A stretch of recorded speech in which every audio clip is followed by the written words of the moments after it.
Halo, selamat malam Dimas Diajeng dan Netralis dimanapun Anda berada. Kali ini podcast Cedik ini episode yang ke-41 akan mengupas tentang sejarah Tuban. Jadi narasumber kita adalah milenial tapi peduli dengan sejarah. Ini asik. Saya Pito Suwarsono ditemani oleh Denny Sumirat di sini, dan di sana ada Siro Lau. Ya. Siro Lawe. Siro Lau.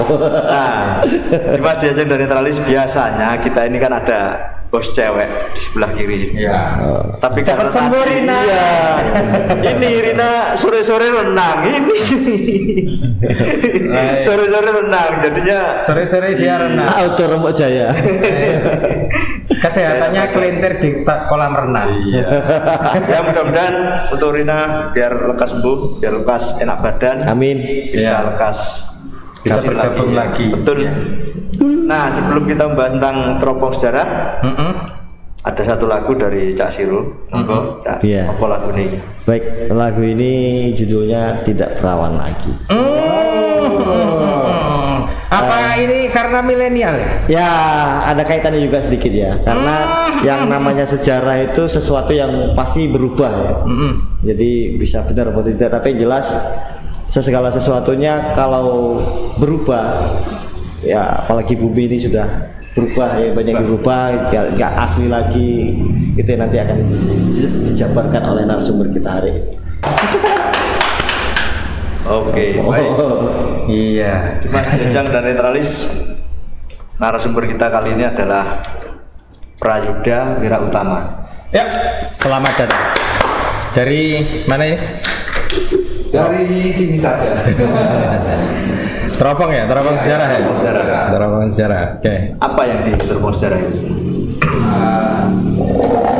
Ini teropong kan ya perkenalkan dulu lah. Oh ya. Rayu, selamat malam. Ya, saya Prayuda. Di sini saya ketua dari teropong sejarah Tuban, komunitas yang satu-satunya yang bergerak di sejarah. Sejarahnya ini khusus ke Tuban ya? Iya. Enggak ke lain-lain gitu? Ya, kalau bisa lain ya bisa. Cuma kan lebih ke fokus ke Tuban. Artinya bahwa sejarah yang dilihat oleh teropong Tuban ini lebih kepada bagaimana Tuban masa lalu, geopolitik Tuban masa lalu kan gitu kan? Geopolitik artinya bagaimana memahami Tuban itu sendiri dan bagaimana Tuban itu berhubungan dengan beberapa wilayah-wilayah di sekitarnya gitu kan? Iya. Oke, kita akan bahas ya. Tapi sebelumnya ada ini Pantai Api nih. Oh iya, wis. Ya, yang harus dilalui ini. Ya, Pantai Api itu nanti ada beberapa dua pilihan kata yang harus dipilih ya. Kemudian bisa dijawab dengan cepat ya. Ini linknya lah. Facebook sudah ya? Sudah ada. Oke, streaming sudah. Sudah ada. Oke ya, baik. Ya, untuk Mas Yuda ini dipilih ya. Raja atau Ratu? Raja. Kerajaan Kesultanan?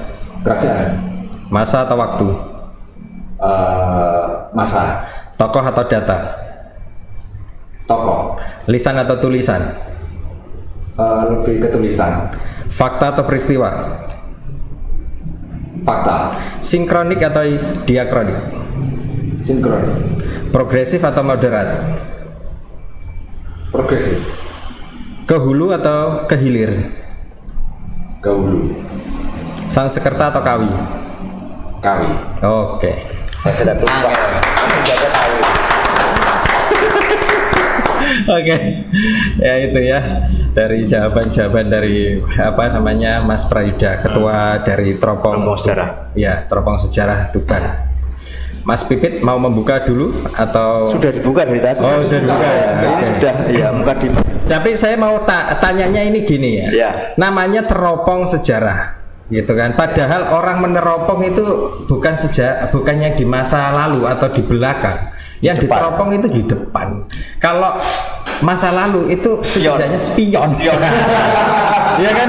Spion sejarah gitu. Kemudian ke belakang. Iya, ini teropong sejarah ini. Seperti apa sih? Ya, ini kan kalau naik truk, ini di bak belakang dia. Oh, menghadap ke belakang. Lah, tapi kan yang di sana semakin mengecil nggak kelihatan. Oh ya, teropong. Truknya mundur kan gede. Oh, truk. Waduh, itu berjalan mundur tetap aja ya. Truknya mundur. Teropong mesin waktu. Iya. Oh, begitu. Oke. Bisa dijelaskan nggak? Teropong sejarah itu apa dan tujuannya apa sih sebenarnya? Nah, awalnya dari teropong ini kan berkembangnya itu dulu kan ada nama teropong, tapi dulu itu saya bergabung dalam organisasi bernama RCC, Rangkalawe Creative Center. Nah, itu kan sudah berdiri tahun 2013, terus sampai munculnya teropong itu sekitar tahun 2018. Nah, itu kan RCC membentuk adanya divisi ada teropong sejarah, terus kebudayaan, terus masih banyak. Tapi yang satu-satunya yang masih ada itu cuma teropong. Jadi nama teropong itu baru muncul itu tahun 2018 itu. Oke. Tapi kinerjanya mulai dari tahun 2013-an itu ya. Kinerjanya RCC. Iya kan? Karena masih jadi. Ini kinerja atau kegiatan sebenarnya? Kegiatan ya. Oh iya. Kerjanya atau kegiatannya itu berarti mulai 2013 waktu bersama dengan RCC itu ya. Oke. Nah, berarti teropong sejarah itu masuk dalam satu divisi tadi. Iya. Terus kemudian sekarang berdiri sendiri. Artinya bahwa teropong sejarah itu adalah sejarah dari RCC, di mana dia melihat sejarah, berarti bagian dari sejarah juga ya. Iya, betul. Oke. Terus mas sejarah ini kalau teropong itu ada tipe-tipe yang berapa in kan gitu tuh. Mungkin ini lebih detail atau gimana kan. Teropongnya pakai binokuler apa monokuler? Monokuler. Ini Hubble. Teropong Hubble. Pakai teleskop. Nah, itu teleskop ya. Yang besar itu teleskop. Nah, terus tujuannya apa sih sebenarnya waktu itu teropong itu? Tujuannya ya nggak ada apa-apa ya gini. Tujuannya kan kalau nggak ada apa-apa ya sudah. Ayo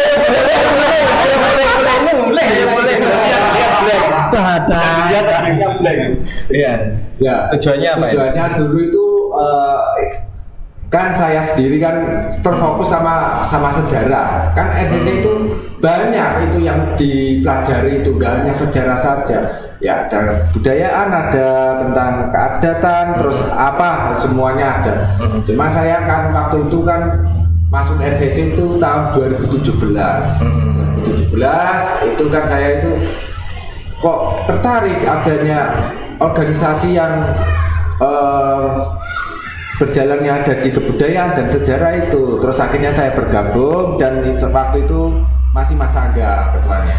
Oke. Terus itu saya kan belajar dari Mas Angga itu, bagaimana ya sejarah itu, kita belajar sejarah itu bagaimana, apa peneliti itu bagaimana, terus apa gitu. Dan akhirnya saya ya dari semua anggota yang terfokus dalam sejarah ya hanya saya saja dulu itu. Jadi kan yang dulu itu kan nggak terlalu ya, cuma ya gitu-gitu saja. Cuma akhirnya saya dipilih sebagai Mas Angga itu jadi divisinya sejarah yang ada di RCC. Jadi kalau sekarang teropong sejarah ini anggotanya berapa Mas? Wah, lumayan. Timbang Lumanyun? Nah itu maksudnya Tasir itu mau gabung kayaknya. Kalau menggantikan saya sebagai ketua nggak apa-apa. Enggak, terus objeknya itu apa yang di itu sebenarnya? Gimana? Ini kan Tuban, ya. secara Tuban kan. Seperti apa gitu? Yang dilihat itu seperti apa? Tuban ini. Wah, Tuban ini ruwet apa? Bukankah sekarang masih ruwet? Artinya sejarah yang ruwet itu menciptakan masa depan yang ruwet. Jadi ruwet. Jadi kita terpilih menjadi. Kegiatannya apa saja, teropong? Gini, kalau kegiatan kita itu sementara ini masih dalam program bulanan ini seperti belusukan. Belusukan itu tiap bulan itu ya, belusukannya itu kemana ya? Mencari punden. Mencari punden. Ya tiap desa itu kita izin ke Pemdes untuk melakukan belusukan. Ya tujuannya ke mana ya? Ada salah satu desa yang ada potensi, ada situsnya gitu, kita izin dari pemerintah desa dan ya itu belusukan, terus kita mendata data-data adanya situs yang ada di desa itu. Jika ada temuan benda ataupun situs seperti struktur bata atau apa, kita mendata juga dan mendokumentasinya itu. Terus yang kedua itu programnya kadang kita juga melakukan diskusi juga sama teman-teman. Untuk sementara ini kan soalnya kan pandemi gitu. Karena kemarin kan ya ada kegiatan seperti menulis aksara juga ya masih belum terlaksana ini. Belajar kan, menulis aksara. Iya, aksara Jawa kuno. Tahu nggak aksara Jawa sekarang? Jadi kan terus banyak sebenarnya untuk kita kegiatannya yang ingin kita jalankan. Termasuk belajar bahasa Kawi ada nggak? Ya itu tadi. Iya. Bahasa Kerta bahasa itu ya. Saja. Oke, itu tadi ada yang namanya belusukan itu tadi ya. Ketika belusukan itu kok bisa mengetahui bahwa potensi itu mengukurnya dari mana? Dari sebuah desa yang katanya ada potensi sebuah punden itu mengukurnya dari mana itu? Ya kita kan ya terutama nama-nama desanya yang unik gitu, Pak. Kayak apa misalkan? Desa apa? Contoh. Pernah seperti apa ya? Jegolo coba. Jegolo. Jegolo alhamdulillah gak ada. Padahal nama kerajaan Jegolo. Padahal nama kerajaan Jegolo. Nah. Gini, kalau saya memang Jegolo itu menarik, namanya saja Jegolo. Kan dulu saya belusukan ke sana itu kok iki jenenge kok Jegolo ya, tapi kok setelah saya periksa di lokasinya, nggak ada tanda-tanda situs atau apa, cuma ada makam saja, ya ada yang makam wali lah gitulah. Ada di sana ya? Ya cuma kan makamnya itu nggak kuno, tapi sudah direnovasi semua itu. Tidak ada tanda-tanda jadi keasliannya sudah ada. Itu yang disayangkan kan di Jegolo itu. Enggak, itu makam apa ya? Lupa saya. Makam Panji Itu makam Panji. Makam Panji kan namanya rajanya Jegolo kan namanya Mapanji Garasakan. Nah, itu kan namanya Raden Panji. Nah, Raden Panji saja itu. Tapi waktunya sama itu. Apa? Waktu apa namanya dari makam atau masa kerajaan dilihat dari masa dari belum. Kayaknya saya itu kesana itu belum menemui juru kuncinya. Cuma saya pernah baca bukunya itu di buku 700 tahun depan atau buku Bumi Wali itu katanya itu beda. Itu katanya itu Raden Panji itu masa-masanya Majapahit malah. Nah, itu. Padahal Jegolo sebelum iya, Majapahit. Masa ada dulu Jenggala Reborn gitu ya? Kalau Jenggala Reborn bukan dulu, sekarang. Iya. Kalau dulu kan kali aja dulu itu ada sebuah fenomena ala Reborn juga gitu. Kan katanya sejarah itu berulang. Iya, berulang. Iya kan? Kata siapa? Ya itu tadi aku bilang iya. Menurut Yuda apa sejarah itu berulang? Bisa jadi berulang. Bisa jadi. Tapi kan berulang tuh bukan berarti kita persis rasanya ataupun kita sama orangnya itu kan artinya peristiwa yang berulang. Peristiwanya kadang ya ada kebetulan berulang gitu. Oke. Seperti pandemi ini kan di masanya penjajah Belanda kan dulu ada namanya apa itu ya seperti pandemi ini Pagebluk ya. Terus di tahun sekarang ya ada juga peristiwanya sama seperti sekarang wabah penyakit bertahun-tahun itu. Oke. Nah, tadi ketika teropong sejarah itu menemukan katakanlah prasasti atau situs itu, bagaimana caranya melihat bahwa situs ini masanya, terus kemudian otentifikasi dari situs itu, artinya kan dari heuristik atau penulisan sejarah itu kan memerlukan itu ya, keaslian dari prasasti dan lain sebagainya. Jangan-jangan dulu itu juga ada hoak tuh. Ternyata ada. tak jawab sih. Kan sejarah kan berulang. Jangan-jangan dulu itu ada hoax begitu kan. Kita yang masa sekarang menemukan sebuah prasasti di mana prasasti itu sebenarnya adalah bagian hoax sejarah masa lalu, bikinan gitu. Nah, itu bagaimana? Ada gitu. Ada. Gimana? Bisa jelasin enggak itu? Otentikasi ya. Otentifikasi. Nah, itu. Kalau pembuatan prasasti ini ya saya belum lahir. Oh iya, belum lahir. Tapi bagaimana bisa melihat bahwa ini prasasti asli, terus kemudian ini dari zaman kerajaan mana gitu. Ya kayak tadi misalkan di makam di Jogolo tadi ya. Iya. Katanya Raja Panji, tapi kalau dilihat tahunnya ternyata bukan tahun setelah itu, Raja Majapahit. Makanya itu kayak gitu loh misalnya. Ada ya seperti itu. Banyak sekali. Nah kalau Tuban sendiri itu seperti apa dulunya? Yang tadi dikatakan dulu itu seperti apa? Sebentar toh tadi. Belum, autentikasinya belum. Ada autentikasi. Ini malah nggak ada kabar. Iya. Gimana? Cara menguji autentikasinya gimana? Teman-teman teropong. Gini ya. Kita itu dulu itu kalau mempelajari prasasti itu dari sebuah bentuk batunya juga, gaya paleografi atau aksaranya itu. Ya jika kita belajar aksaranya itu kita seperti di masa sebelum Majapahit ya, sebelum Majapahit itu ada di sini ya di Tuban ini dari penulisan gaya aksaranya. Kalau bentuk-bentuk seperti sekarang ya, kalau font ukuran HP atau apa itu beda. Kalau sekarang dulu sama sekarang beda. Nah kalau dulu masa-masa yang kayak katakan Jogolo itu kan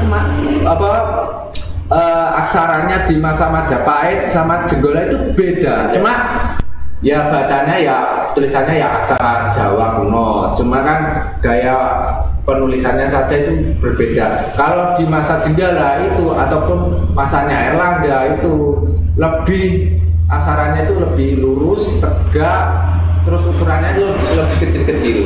Jadi agak rapi. Nah, sedangkan kalau Majapahit itu kebanyakan, nah itu kalau masa-masa Erlangga ataupun anak-anaknya kerajaan Jenggala itu prasastinya itu keluarannya ya prasasti batu. Kalau Majapahit itu lebih modern lagi. Ya cuma ada juga masih ada batu. Kalau Majapahit itu foto ya. Banyak foto ya. Iya foto. Bata merah.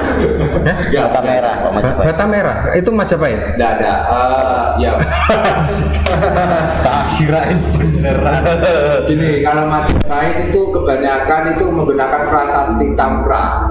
Tampra itu prasasti berbahan tembaga, lebih modern lagi. Oh, tembaga zamannya itu. Berarti ya. Berarti sudah mengenal logam. Ya sudah mengenal logam. Ya sudah proto Melayu, proto Melayu. Saya kan enggak tahu dulu itu. Pengaruh gaya tulisan itu kan setiap orang beda-beda loh. Iya, besar kecil. Jadi sama saya tulisannya beda. Iya. Jadi tulisannya lebih kacau, kali aja pada waktu itu developernya berbeda.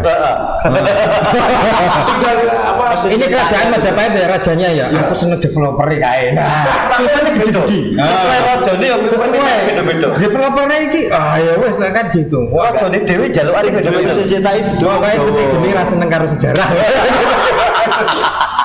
Bukan, si dhewe sejetai wong Jawa, Pak. Rata-rata wong mana? Oh iya kono. Iya. Kono. Iya. Itu jelasin. Nah. Oke. Sudah.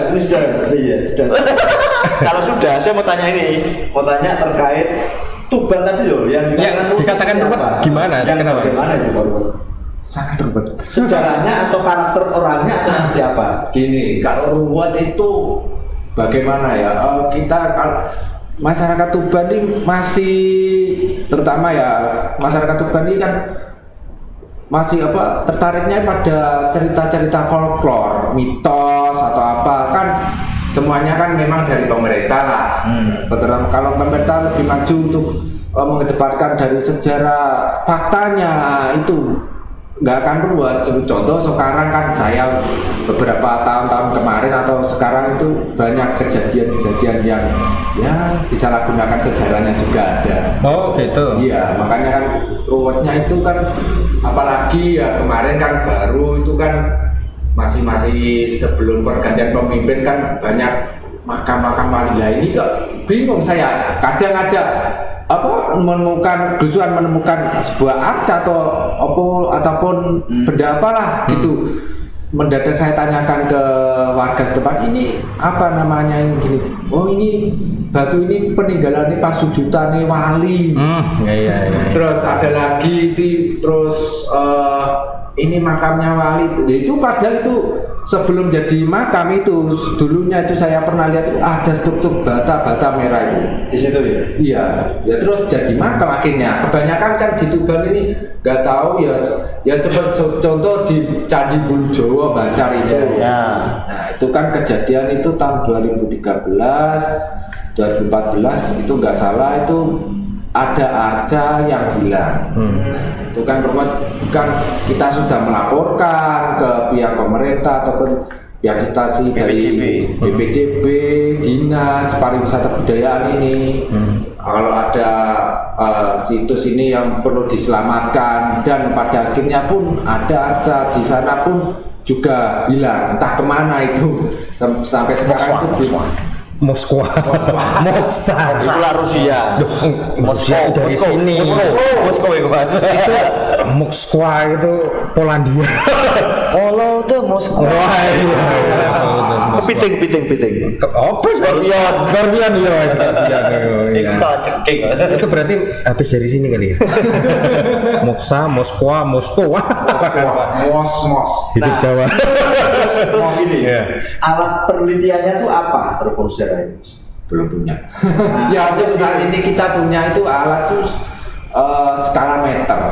Skala meter kan gunanya tuh mengukur batu-batu ataupun bata, arca atau benda-benda lainnya seperti lingga yoni ataupun itu kita mengukurnya berapa senti berapa meter itu gitu. Kalau itu kita masih punya minimnya masih itu. Sangat minim ya. Iya. Masih sangat Terus minim. untuk menggali informasi tadi menggunakan teknik wawancara ataukah penerawangan? Perawangan. Nah, Perspektif ya. iya. Topo Jadi kan penting ini. Penting beberapa metode soalnya. Metodenya seperti apa? Ya, ini kan kebanyakan kan orang-orang kalau kita saya ya, biasanya kan berusukan nih, Pak di sini ini ada punden-punden ataupun benda-benda seperti bata itu ada nggak Pak? Aku kan biasanya kan berusukan ini tanya-tanya orang-orang warung atau apa gitu, yang nyangkur di warung. Terus katanya orangnya, no mas, iku mas watu nih kono iki prasasti, nggak ikut tinggalane wali Syekh sopo no mas. Lah sampean ki berdimpian sopo kok mari kok merene ngomong takon watu-watu no. Gitu biasanya ada yang gitu. Ada mitos-mitosnya dikit ya. Iya. Mindsetnya gitu. Tapi pasti wali ya. Ya Banyak pasti wali ya. Tapi ya nggak wali. Oh enggak wali. Ya nggak wali. Oh enggak. Kenapa kok dibalikan kira-kira? Iya. Ya Unsur politiknya itu apa ya? ya mungkin kan karena Atau dulu itu sebenarnya seorang pendeta terus sekarang dijadikan wali gitu. nah itu. Karena menyerap dari bahasa wali bahasa gitu. Nah itu. Salah itu nanti. Nah di sini juga ya gini ya Pak. Ya. Bisa Kata dijelaskan itu.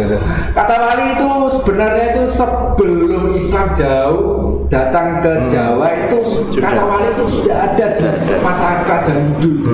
Saya contohkan itu ada di prasasti era Jenggola ada. Oke. Ya di Jogolo itu prasastinya. Apa? Prasastinya di Jogolo itu atau di mana? Di mana prasastinya? Prasastinya ya temuannya itu ada di Rengel. Malah di Rengel. Itu kan berbagai tapi kan salinan di masa-masa makin Majapahit. Terus kan sekarang posisinya itu entah kemana ya. Itu ditemukan sekitar tahun 60 kalau 70. Itu ada kata wali di sana. Ada. Nah itu kan sudah diterjemahkan oleh para pakar-pakar epigraf itu. Jadi kan sekarang prasastinya itu sekarang di Museum Nasional kalau nggak salah. Artinya berarti mereka juga kaget itu ada kata wali di zaman itu. Nggak tahu, wong yang tahu ya hanya cuma yang paham kayak arkeolog sama epigraf kan. Wali saya sampai sekarang juga nggak tahu ya kata wali itu apa. Cuma kan saya punya apa namanya inskripsinya itu kan masih berbahasa Jawa kuno. Cuma kan nggak, aksaranya kan sudah dialihkan jadi bahasa. Dan cuma kan belum diterjemahkan ke Indonesianya itu. Kan ada nama wali-wali loh. Kok ono wali iki enggak zamannya, berarti sebelum Islam itu sudah ada wali gitu. Cuma kan wali itu artinya itu dalam bentuk apa? Orang pintar mungkin ya, orang pintar gitu aja. Belum tentu, saya masih belum menemukan jawabannya. Oke. Ya. Wali murid. Nah, Wali murid. ini kan gini, Mas Yuda ini kan milenial ya. Tua sudah. Nah, enggak, maksudnya gini. Generasi seperti Mas Yuda ini, apa motivasinya kok ingin apa ya istilah meneliti teropong sejarah? Meneropong sejarah Iya. masa lalu nih. Kadang-kadang kan ini justru dimiliki orang-orang tua sebenarnya. Tapi kenapa orang-orang muda seperti Anda ini malah lebih suka ke sana gitu loh? Oh, saya aja apa nggak suka. motivasinya? Siapa suka sih muda-muda? Iya. Ya. Nggak tahu ya. Karena itu masa depan. Saya ini sendiri ya kenapa kok tiba-tiba tertarik kepada sejarah ya? Itu pas awal kuliah ya.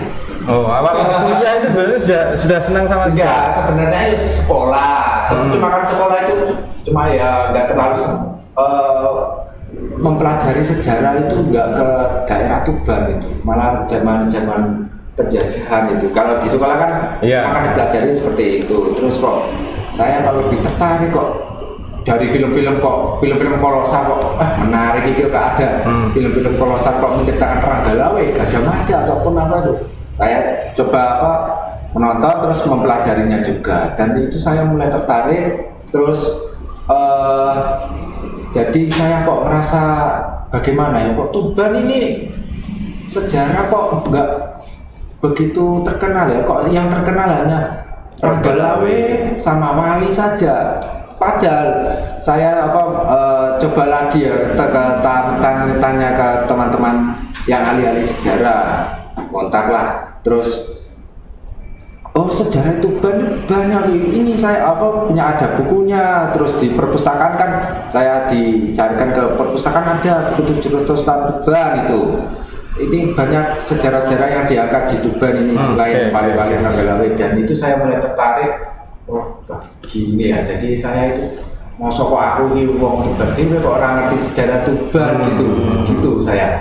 Wah, ini kudu dipelajari. Tapi kalau saya kan nggak harus saya saja, mungkin kan ada lagi teman-teman lagi yang mungkin bisa mempelajarinya ataupun yang lebih muda lagi, biar nggak saya saja. Cintanya. Mas, rasanya. Selama ini teropong sejarah ini yang paling banyak ditemukan itu di era kerajaan mana peninggalannya? Di Tuban ya? Tuban ini. Wali aja ya. Kerajaan. Kerajaan. Yang paling banyak peninggalannya di Tuban ini. Kalau menurut saya yang kerajaan Majapahit. Dalam bentuk apa aja itu? Banyak itu. Ya contohnya tadi ya prasasti, terus seperti teman-teman Ringgayoni itu ada? Ringgayoni ada, banyak malahan itu Ringgayoni. Tapi kalau candi jarang di sini ya. Candinya nggak ada ya? Ya, hanya sementara di Pulau Jawa itu kerajaan Majapahit? Bukan? Belum bisa dipastikan. Belum bisa ya? Soalnya kan belum menemukan sebuah arca ataupun inskripsi angka tahun yang bisa menentukan itu di masa kerajaan siapa ataupun prasastinya. Kalau kita berbicara, itu masanya lebih tua Erlangga, ya kita nggak berani, nanti kan kita menyasarkan sejarah. Iya. Tapi terkadang kan struktur batu, bahan bakunya candi tersebut itu bisa menentukan. Bahkan dari atom bisa ditentukan tahun berapa. Iya. Kemungkinan apa masih ada hubungan dengan Mesir kuno? Borobudur. Tapi batu bata itu yang di sana aja. Di mana? Di Bulu itu. Campuran, tapi kebanyakan tuh batu kumbung, batu kapur. Oh, batu kapur. Kayak ini berarti ya Gua Suci itu ya mungkin. Memang kan Gua Suci kan itu kan tempat untuk mengambil batunya dibuat candi. Oh, gua suci pabriknya itu. Oh, ataukah justru diburu itu dari situ kira-kira? Bahan bakunya. Nah itu. atau jangan-jangan dari kerajaan Majapahit juga dari sini semua? Nah itu gua suci kan Majapahit. Majapahit itu gua. Itu dari Majapahit, Iya. ambilnya dari sini semua. Enggak, Majapahit kan terus dijual itu di Jubung itu, dibakar itu. Majapahit pakai batu merah. Buat batu kapur itu di Jubung. Silakan minum. Dibakar dulu. Iya, betul. Nah, terus kira-kira yang didapatkan oleh teropong sejarah ini apa? Setelah ini mungkin ada sebuah petunjuk atau apa seperti apa untuk ke depan ini kita harus bagaimana seperti itu Ya. mungkin. Karena kita melihat sejarah dulu itu seperti apa ya. Banyak mas. Jadi kan kita kalau misalkan kalau kita berhasil ya, misalkan ada temuan ini kita harus lapor ke pihak Balai Pelestari atau dinas itu. Kalau misalkan ada situs ini, ya mungkin insya Allah kan kita baru ada nih salah satu situs yang ada di Semading itu kemungkinan tuh mungkin candi. Jadi kalau kita berhasil mungkin ini diekskavasi, insya Allah ya mungkin bulan ke depan atau berapa bulan lagi lah. Di mana itu? Di mana? Di Kedongombo. Kedongombo ada. Kedongombo sama Penambangan. Apa prasasti? Candi. Kemungkinan candi. Atau dalam yang kita akan nggak berani menyebutkan itu strukturnya itu candi ataupun patirtaan, nggak tahu. Apa itu patirtaan? Pertirtaan. Apa itu petirtaan? Ya kayak sendang itu dulu. Tempat mandian dulu. Tapi itu masih terkubur atau gimana? Masih terkubur. Berarti butuh digali. Tapi terkubur masih terlihat strukturnya semua. Cuma kan belum digali. Kayak situs Gunung Padang berarti ya. Masih terkubur tanah sebagian.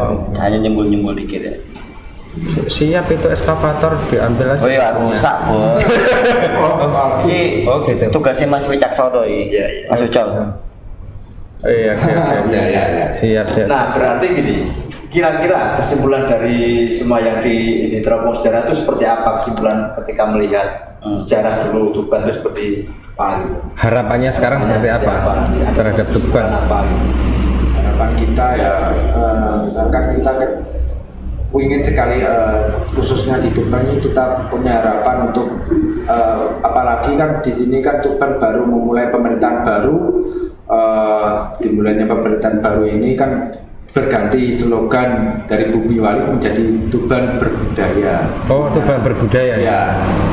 Nah, jadi kan harapan kita ke pemerintah paling enggak kita sejarah yang ada di Tuban ini harus terangkat semua, khususnya ada teman-teman situs ini, jangankan sampai situs tersebut itu terkubur dan pada akhirnya disalahgunakan pada orang yang tidak bertanggung jawab. Apalagi dicuri, dijual itu ya banyak, terus digunakan bisnis wali gitu ada.